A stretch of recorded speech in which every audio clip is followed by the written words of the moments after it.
எங்க சந்தியா விநாயகங்க? என்னங்க ஸ்பெஷலான ஜிலேபியா? உங்களோட சர்ப்ரைஸ்க்கு அளவே இல்லாம போய்கிட்டு இருக்கு. கொடுங்க. இல்ல இல்ல, இது இது உங்களுக்கு இல்ல, இது நம்ம விநாயக்காக. நீங்க கோச்சுக்காதீங்க, நான் உங்களுக்கு வேற கொண்டு வரேன், புதுசா போட்டுறேன். நீங்க உங்க புள்ளைய பத்தி தானே யோசிப்பீங்க, என்ன பத்தி ஏன் யோசிக்க போறீங்க? இல்ல இல்ல, அந்த மாதிரிலாம் ஒண்ணும் இல்ல. என்ன விஷயம்னா, இன்னைக்கு என் புள்ள என்ன தலை நிமிர்ந்து நடக்க வச்சுட்டான். உங்களுக்கு ஒரு விஷயம் தெரியுமா? இவன் என்னமா எழுதியிருக்கான். எனக்கு அவ்வளவு சந்தோஷமா இருக்கு. இவன் இவ்வளவுதான் தம்மா தோன்றுகிட்டு என்ன எழுதுறான். எல்லாம் பெரிய பெரிய வார்த்தைங்க. எனக்காக இப்படி எழுதுவான்னு நான் நினைச்சு கூட பார்க்கல. இப்ப நீங்களே சொல்லுங்க, ஒரு புள்ள அப்பனுக்கு இவ்வளவு பெரிய சந்தோஷத்தை கொடுக்கும் போது அந்த புள்ளையோட முகத்துல சந்தோஷத்தை கொண்டு வர வேண்டியது ஒரு அப்பாவோட கடமை தானே சந்தியா? அதுக்கு வெறும் ஜிலேபி மட்டும் பார்த்தாதுங்க. என்ன இதுல எந்த குறையும் இல்லையே, நல்லாதான் இருக்கு. கொஞ்சம் இருங்களேன், நான் அவன்கிட்ட கேட்டுக்கிறேன்.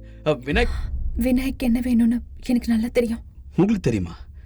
இது எப்படி நடக்கும் சந்தியா? இது வரைக்கும் அந்த மாதிரி ஆனதே இல்லையே. விநாயக் ஒரு விஷயம் ஆசைப்பட்டா அது எனக்கு தெரியாம இருக்குமா? நான் சொல்றது கொஞ்சம் கேளுங்க. விநாயக்கோட மிஸ் நாளைக்கு உங்களை ஸ்கூலுக்கு கூப்பிட்டுருக்காங்க. ஏன்? என்டர்பிரினர்ஷிப்பை பத்தி பேசுறதுக்காக. என்ன? அதாவது ஒருத்தர் வியாபாரம் ஆரம்பிக்கிறது பத்தி, அதுல எப்படி வெற்றி அடையிறது, எப்படி பேசி சமாளிக்கிறது, இத பத்தியெல்லாம் பேசுறதுக்காக தான் உங்களை ஸ்கூல்ல கூப்பிட்டுருக்காங்க. நீங்க அங்க குழந்தைங்களுக்கு ஏதாவது கத்து கொடுக்கணும், அது உங்களுக்கு வழிகாட்டியா அமையணுங்கிறதுக்காக. என்ன பேசுறீங்க சந்தியா? நான் ஒரு சாதாரண ஸ்வீட் கடைக்காரன், எனக்கு என் கஸ்டமர் கிட்ட மட்டும்தான் பேச தெரியும். நான் எப்படி ஸ்கூல்ல போய் பசங்க முன்னாடி எல்லாம் பேசுறது? அதெல்லாம் பெரிய விஷயம் சந்தியா.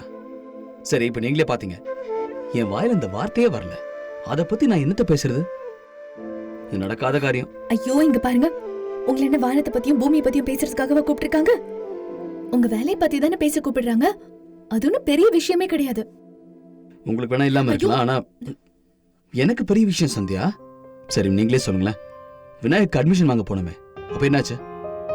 நான் போய் பேசினதுல அவங்களுக்கு ஒரு வார்த்தை கூட புரியல தெரியுமா?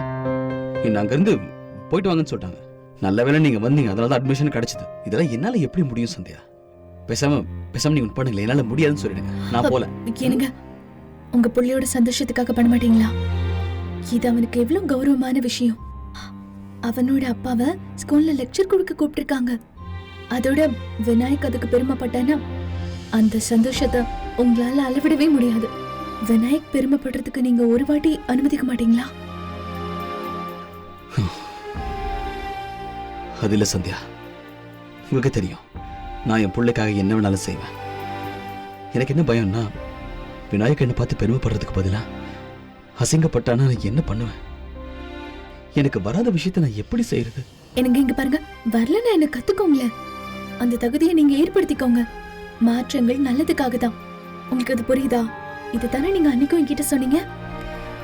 அன்னைக்கு நீங்க என்கிட்ட சொன்ன அதே விஷயம் இன்னைக்கு உங்களை ஊக்குவிக்கணும். உங்களுக்கு அந்த தைரியத்தை தரணுங்க.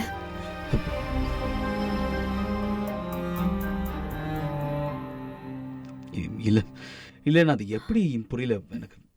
இவ்வளவு காலமா நான் உங்க உதவியோட உங்க நம்பிக்கையோட எல்லாம் செஞ்சனும், அதே மாதிரி நீங்க செய்யணும். நான் உங்களுக்கு எல்லா உதவியும் பண்ணணும். நீங்க கொஞ்ச நேரம் ஸ்கூலுக்கு போய் ப்ளீஸ் அவனை சர்ப்ரைஸ் பண்ணுங்க. என்னங்க விநாயக், நீங்க பெருமைப்படுறதுக்காக உங்களுக்கு ஒரு வாய்ப்பு தர போறேன். அதை நீங்க கண்டிப்பா பயன்படுத்திக்கோங்க. சரி.